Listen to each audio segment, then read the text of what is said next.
பைபிளும் news பேப்பரும் நிகழ்ச்சிக்கு உங்களை அன்புடன் வரவேற்கிறேன். கொலோசையர் 3:22 வேலைக்காரரே, சரீரத்தின்படி உங்கள் எஜமான்களாய் இருக்கிறவர்களுக்கு எல்லா காரியத்திலேயும் கீழ்ப்படிந்து நீங்கள் மனுஷருக்கு பிரியமாய் இருக்க விரும்புகிறவர்களாக, பார்வைக்கு ஊழியம் செய்யாமல் தேவனுக்கு பயப்படுகிறவர்களாக, கபடமில்லாத இருதயத்தோடே ஊழியம் செய்யுங்கள். மனுஷருக்கு பிரியமா வேலை செய்யாம, பணியாளர்களே, எம்ப்ளாயிஸே, நீங்கள் மனுஷனுக்கு பிரியமா, மனுஷனை பிரியப்படுத்த அந்த விதத்தில் வேலை செய்யாம கர்த்தருக்கு பயப்படுகிறவர்களாக வேலை செய்யுங்கள், பணியாற்றுங்கள். எபேசியர் 6:6 அதைத்தான் சொல்லுகிறது. இதை நினைவூட்டுகிற மாதிரி ஒரு சம்பவம் நடந்திருக்கிறது. ஜெகதீஷ் தன்கர் அப்படின்னு ஒருத்தர் இந்தியாவினுடைய 2வது மிகப்பெரிய பதவியில் இருந்தார். சமீபத்தில் ராஜினாமா செய்தார். இப்படி நடக்கும்னு எனக்கு தெரியும். எப்போ தெரியும்னா, இதுக்கு முன்னால் ஒரு பதவியில் அவர் இருந்தார். ரொம்ப குதிச்சார். ஒரு மாநிலத்தின் கவர்னராக இருந்தார். இவர் ஒரு வக்கீல், விவசாயிகளுக்காக போராடுகிறவர், ஒரு குறிப்பிட்ட வட இந்திய மாநிலத்தை சார்ந்தவர். இதுக்கு முன்னால் வேற 2 கட்சியில் இருந்திருக்கிறார். இப்போ இருக்கிறது 3வது கட்சி. கவர்னர் ஆன பிறகு நடுநிலையாக நடந்து கொள்ளணும். பல கவர்னர்கள் ஆளுங்கட்சிக்கு, மத்திய ஆளுங்கட்சிக்கு சாதகமாக தான் நடப்பாங்க. ஆனால் ரொம்ப மறைமுகமாக அதை செய்வாங்க. ஆனால் இவர் ஒரு சாதாரண கட்சி தொண்டர் மாதிரி, அந்த மாநிலத்தின் எதிர்கட்சி தலைவர் மாதிரி ரொம்ப குதிச்சார். அது ரொம்ப கண்ணியமாக இல்லை, அந்த பதவிக்கு தகுதி உள்ளதாக காணப்படலை. கண்ணாமண்ணான்னு பேசினார். அந்த மாநிலத்தினுடைய முதலமைச்சர், எதிர்கட்சிக்காரர் கண்ணாமண்ணான்னு பேசினார். கண்ணாமண்ணான்னு நடந்துக்கிட்டாரு. ரொம்ப சிறுபிள்ளத்தனமாக, ரொம்ப ஒரு நாளாந்தர அரசியல்வாதி மாதிரியெல்லாம் ஒரு கவர்னர் நடந்து கொண்டார். தான் சார்ந்திருக்கிற மத்திய ஆளுங்கட்சி தலைவர்களை பிரியப்படுத்துவதற்காக. அதுக்கு பலன் வந்தது, அவரை இந்தியாவினுடைய 2வது பெரிய பதவியில் உட்கார வச்சாங்க.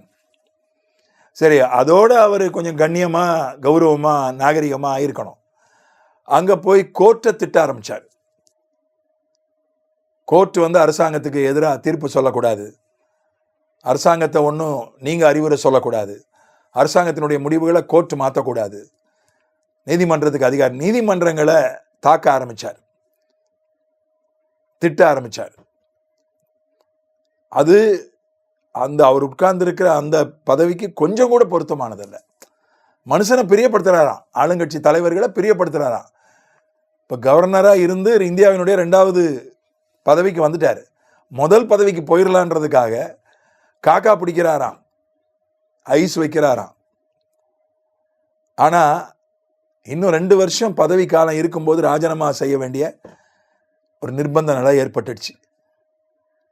இதுவரை இந்தியாவில் இருந்திருக்கிற அந்த 2வது பதவியில் இருந்திருக்கிற யாருமே முதல் பதவிக்கு போவதற்காக தான் ராஜினாமா செய்திருக்கிறாங்க.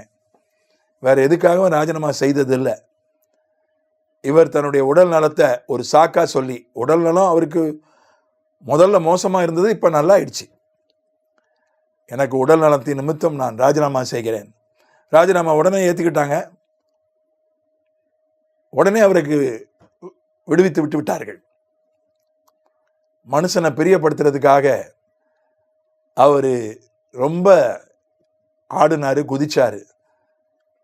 ரொம்ப அவருடைய கண்ணிய குறைவான காரியங்களிலெல்லாம் ஈடுபட்டார். தேவையில்லாத காரியங்கள், சர்ச்சைகள், வாக்குவாதங்கள், நாடகங்கள், இதெல்லாம் அவர் நடத்தினார். ஆனால் கடைசியில் அவர் அவமானப்பட்டு போகும்படியான ஒரு சூழ்நிலை வந்துவிட்டது. மனுஷனை பிரியப்படுத்தினா இப்படி தான், பாதியிலே காலை வாரிடுவாங்க. முதல்ல கொஞ்சம் நல்லா இருக்கும், மேலே போகிற மாதிரி இருக்கும், திடீர்னு கீழே தள்ளிடுவாங்க. கீழ்ப்படிய வேண்டியவர்களுக்கு கீழ்ப்படியணும், கீழ்ப்படிய வேண்டியதில் மட்டும் கீழ்ப்படியணும். தேவனை பிரியப்படுத்தணும். மனசாட்சிக்கும் தேவனுக்கும் உண்மையாக வேலை செஞ்சால் எந்த கம்பெனியாக இருந்தாலும், எந்த பாஸாக இருந்தாலும் நாம் நிலைச்சு நிற்போம், உயர்த்தப்படுவோம். ஆமென்.